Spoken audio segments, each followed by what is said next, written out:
Hi, I'm Dr. Chad Larson. Thanks for joining me in another episode of Keep It Real. We've talked many times on the show about different environmental factors that could influence our health.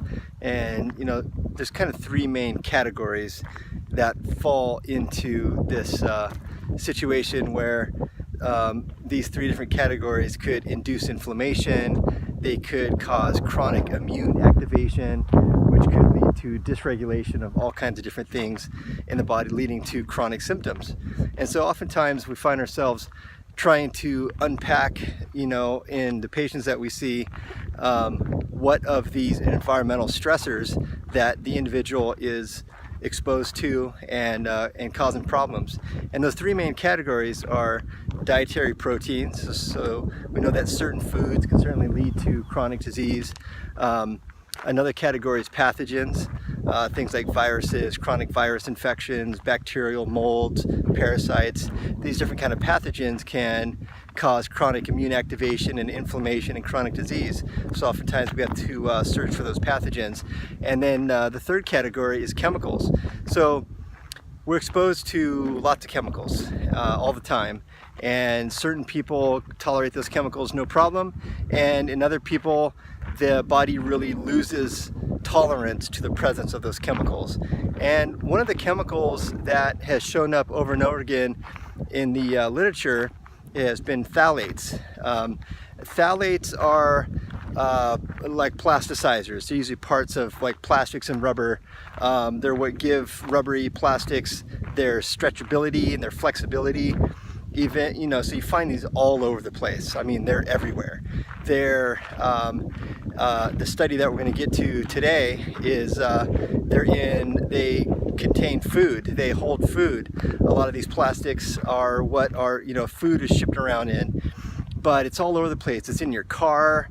Oftentimes that new car smell is just off-gassing of phthalates from the material in the car, from all the plastic in the car.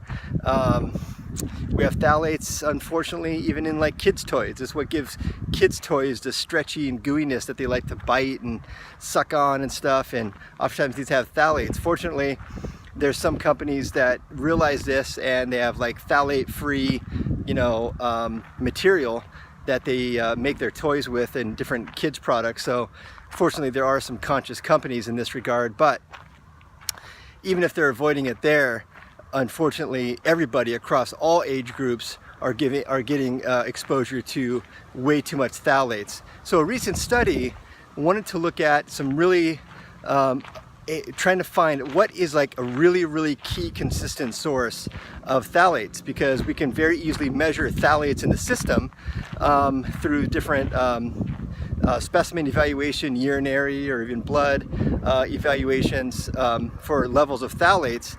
And then they could evaluate people's diet. So that's what they did in this study. They looked at over 10,000 people across age groups.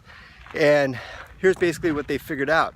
They figured out that here's what they wanted to evaluate. Are we exposed to more phthalates by eating at home? Or are we exposed to more phthalates eating out? And they really wanted to quantify this.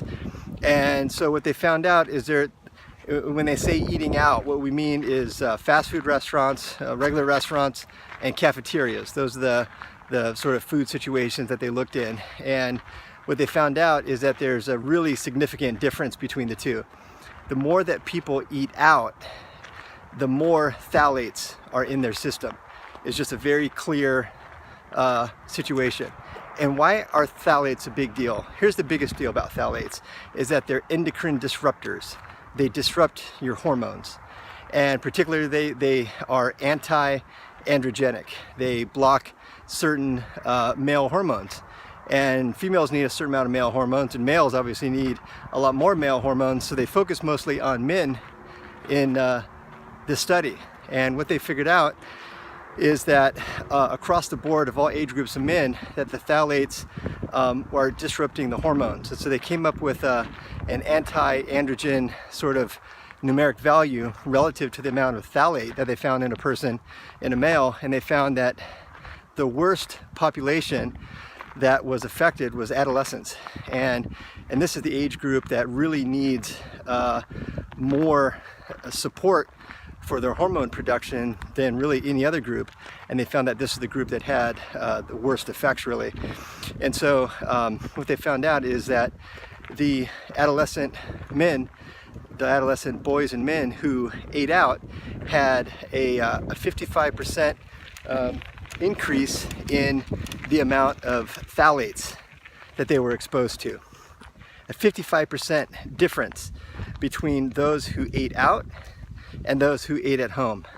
And that's a really, really significant difference.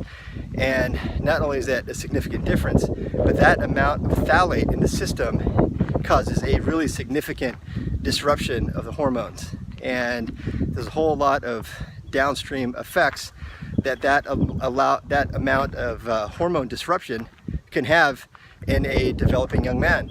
And so this is something that we need to be aware of, and this is something that is within our control.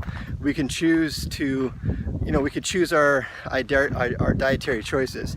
And so the reason is likely because for cafeterias and fast food places and restaurants, a lot of these bulk food items are shipped in plastic, and the phthalates from the plastic that they're shipped in leaches into the food, and then the food is prepared, and then the individual ingests that food, and then phthalates get into the system, and the phthalates, being completely foreign chemicals to the human body, disrupt the hormone system.